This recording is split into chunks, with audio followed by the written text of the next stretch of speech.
क्या मामला है सर ये जो जस की हत्या की गई थी? देखिए दिनांक 5 अप्रैल 2022 को कमालपुर ओढ़ान गांव से हमें सूचना मिली थी कि एक 4 वर्षीय बच्चा गायब है। उसके बाद में वहां के परिजनों ने किसी बाबा पे शक किया था। पुलिस ने बाबा से पूछताछ भी की थी, उसकी भूमिका हमें प्राइमा फेसिया नहीं मिली थी। उसके बाद में परिजनों के बयान पे इंद्री थाने में धारा 365 IPC के तहत हमने मुकदमा दर्ज किया था और गाँव के आसपास में सर्च अभियान शुरू किया था।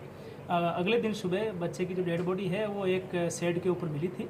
उसका मेडिकल बोर्ड के द्वारा पोस्टमार्टम एग्जामिनेशन करवाया गया। पोस्टमार्टम रिपोर्ट के अनुसार जो डेथ है वो स्ट्रेंगुलेशन की वजह से हुई है।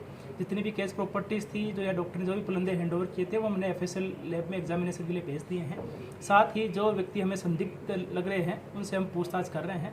हमें उम्मीद है कि जल्दी से ही हम इस मामले को तार्किक निष्कर्ष तक ले जा पाएंगे। सर वैसे शुरुआती जांच में कुछ निकल के आया? गांव वाले तो आरोपी बता भी रहे हैं, नाम भी ले रहे हैं। देखिए हमें लोगों के वहाँ से पूछताछ के आधार पे काफ़ी इनपुट मिले हैं। कुछ संदिग्धों से हमने पूछताछ की भी है और भी कर रहे हैं। और हम ये सुनिश्चित करेंगे कि ठोस तथ्यों के आधार पे और सबूतों के आधार पे जो भी व्यक्ति इसमें दोषी हो उसके खिलाफ कार्रवाई हो। तो उसके पड़ोसी बताया जा रहा है कि जो आरोपी, देखिए अभी क्योंकि इन्वेस्टिगेशन प्रारंभिक चरण में है और जितने भी हमने भौतिक साक्ष्य जो मौके से उठाए हैं या जो भी लोगों की जो स्टेटमेंट्स है या जो भी हमारे पास में सर्कमस्टांशियल एविडेंस है उसके आधार पे जो भी संदिग्ध व्यक्ति हमें लग रहे हैं उनसे हम पूछताछ कर रहे हैं। साथ ही जो FSL से जो रिपोर्ट प्राप्त हो रही है उसके आधार पर और जो संदिग्ध हमें जो बता रहे हैं उसको हम आपस में कोरोबोरेट कर रहे हैं। उसके बाद में सारे मामले का सत्यापन होने के बाद में हम इस मामले में तार्किक रूप से कुछ कह पाएंगे। कुछ लोग हिरासत में भी लिए हैं।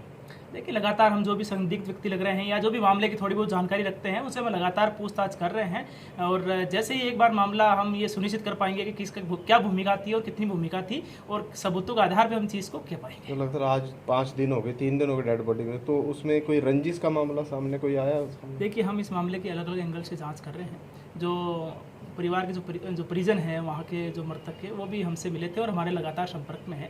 मैंने उनको आश्वासन भी दिया है कि हम ठोस तथ्यों के आधार पर और सबूतों के आधार पर इस मामले में जो निष्पक्षता से कार्रवाई सुनिश्चित करेंगे और जल्दी कार्रवाई सुनिश्चित करेंगे। तो कब तक संभावना है सर इस पर खुलासा होने की? देखिए हम ये सुनिश्चित कर रहे हैं कि इस मामले में जल्दी से जल्दी पटाख सेफ हो ताकि जो पीड़ित परिवार है उसको न्याय मिल सके।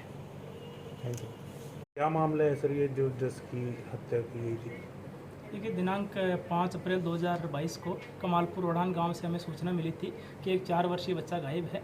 उसके बाद में वहां के परिजनों ने किसी बाबा पे शक किया था। पुलिस ने बाबा से पूछताछ भी की थी, उसकी भूमिका हमें प्राइमा फेसिया नहीं मिली थी। उसके बाद में परिजनों के बयान पे इंद्री थाने में धारा 365 IPC के तहत हमने मुकदमा दर्ज किया था और गाँव के आसपास में सर्च अभियान शुरू किया था। अगले दिन सुबह बच्चे की जो डेड बॉडी है वो एक शेड के ऊपर मिली थी। उसका मेडिकल बोर्ड के द्वारा पोस्टमार्टम एग्जामिनेशन करवाया गया। पोस्टमार्टम रिपोर्ट के अनुसार जो डेथ है वो स्ट्रेंगुलेशन की वजह से हुई है। जितनी भी केस प्रॉपर्टीज़ थी जो या डॉक्टर ने जो भी पुलंदे हैंडओवर किए थे वो हमने FSL लैब में एग्जामिनेशन के लिए भेज दिए हैं। साथ ही जो व्यक्ति हमें संदिग्ध लग रहे हैं उनसे हम पूछताछ कर रहे हैं। हमें उम्मीद है कि जल्दी से ही हम इस मामले को तार्किक निष्कर्ष तक ले जा पाएंगे। सर वैसे शुरुआती जांच में कुछ निकल के आया? गांव वाले तो आरोपी बता भी रहे हैं, नाम भी ले रहे हैं। देखिए हमें लोगों के वहाँ से पूछताछ के आधार पे काफ़ी इनपुट मिले हैं। कुछ संदिग्धों से हमने पूछताछ की भी है और भी कर रहे हैं। और हम ये सुनिश्चित करेंगे कि ठोस तथ्यों के आधार पे और सबूतों के आधार पे जो भी व्यक्ति इसमें दोषी हो उसके खिलाफ कार्रवाई हो। तो उसके पड़ोसी बताया जा रहा है कि जो आरोपी, देखिए अभी क्योंकि इन्वेस्टिगेशन प्रारंभिक चरण में है और जितने भी हमने भौतिक साक्ष्य जो मौके से उठाए हैं या जो भी लोगों की जो स्टेटमेंट्स है या जो भी हमारे पास में सर्कमस्टांशियल एविडेंस है उसके आधार पे जो भी संदिग्ध व्यक्ति हमें लग रहे हैं उनसे हम पूछताछ कर रहे हैं। साथ ही जो FSL से जो रिपोर्ट प्राप्त हो रही है उसके आधार पर और जो संदिग्ध हमें जो बता रहे हैं उसको हम आपस में कोरोबोरेट कर रहे हैं। उसके बाद में सारे मामले का सत्यापन होने के बाद में हम इस मामले में तार्किक रूप से कुछ कह पाएंगे। कुछ लोग हिरासत में भी लिए हैं। देखिए लगातार हम जो भी संदिग्ध व्यक्ति लग रहे हैं या जो भी मामले की थोड़ी बहुत जानकारी रखते हैं उनसे हम लगातार पूछताछ कर रहे हैं। और जैसे ही एक बार मामला हम ये सुनिश्चित कर पाएंगे कि किसका क्या भूमिका थी और कितनी भूमिका थी और सबूतों के आधार पर हम चीज़ को कह पाएंगे। तो लगता है आज 5 दिन हो गए, 3 दिन हो गए डेड बॉडी में, तो उसमें कोई रंजिश का मामला सामने कोई आया? देखिए हम इस मामले की अलग अलग एंगल से जाँच कर रहे हैं। जो परिवार के जो परिजन है वहाँ के जो मृतक है वो भी हमसे मिले थे और हमारे लगातार संपर्क में है।